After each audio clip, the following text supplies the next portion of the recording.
All right. So we are now at the fundamental theorem of Galois theory. This is the accumulation of everything we've done in this course. If you look back, basically everything we've done has been necessary to get to this point. Um, so this is a very important theorem. It's important to know it. It's fundamental. Um, and let's just look at the hypotheses before I start saying what the theorem does.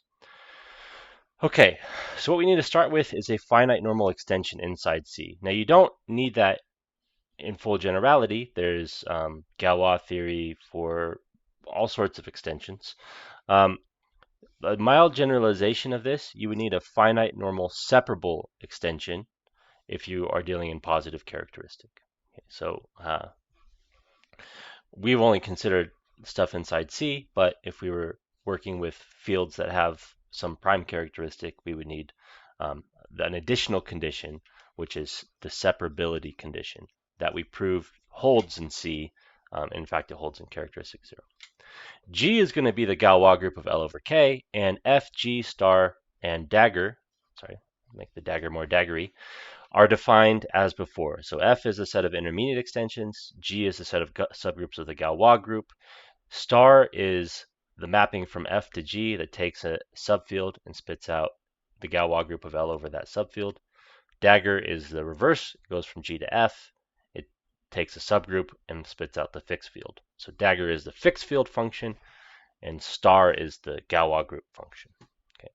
Then what? Well, then a lot of things. Then G has order the degree of L over K.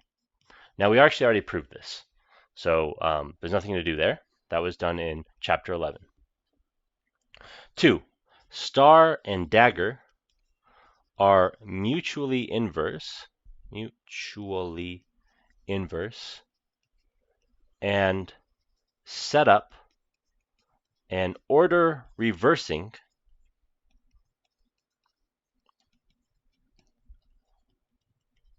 by bijection between the intermediate extensions and subgroups of the Galois group.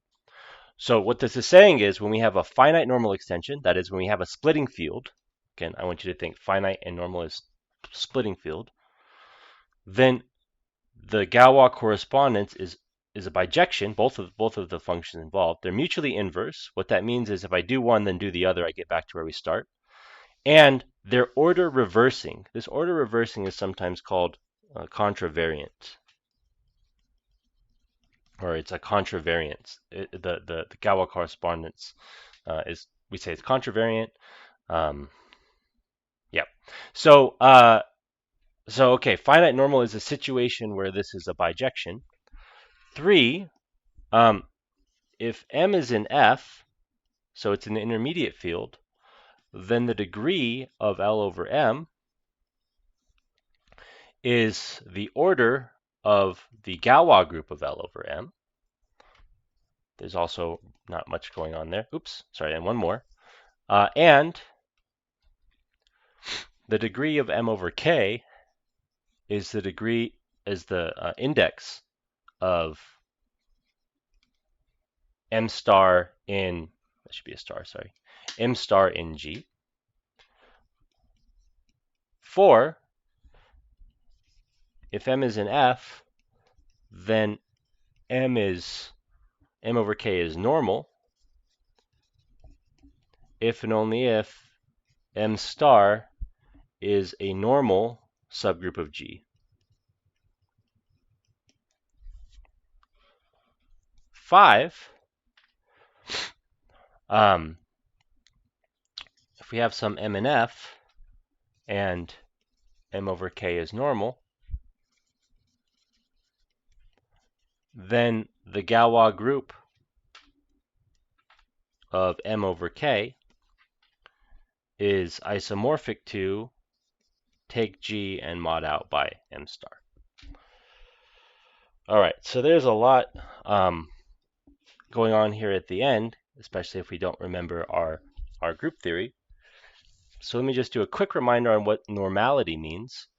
And then the next video, we're going to go in and we're going to prove all of this. And then in chapter 13, we're going to go in and do a bunch of examples illustrating the fundamental theorem. So just a quick reminder, suppose G is a group, and H is a subgroup of G. We say H is normal in G, and write H normal in G if, for all G in G, GHG inverse is contained in H. In fact, it has to be equal to it. But anyways, if we conjugate by the group, we stay inside of the group. So what this is saying here at the very end is the normal extensions in number 4, the normal extension corresponds under the Galois correspondence to normal subgroups. And in number 5 it says if you're normal, then to get the Galois group of this intermediate extension, m over k, it's the same as taking G, and let me just write here in orange what this is equal to. This is G. M star we know is a normal subgroup, so it makes sense to quotient by it, and you mod out by the automorphisms of G that fix M. So when you're normal, the Galois group of M over K is take all of the let me even write out what G is. Take all of the automorphisms and then mod out by the ones that fix M. So what you should be left with are the ones that move M around. And it's kind of funny here, if we think about this as fractions, if you sort of cancel the fractions, you get exactly M over K. I'm going to write isomorphic because it's not equals, but you can imagine sort of canceling the L's, and you have 1 over K divided by 1 over M, and you do get that. Okay.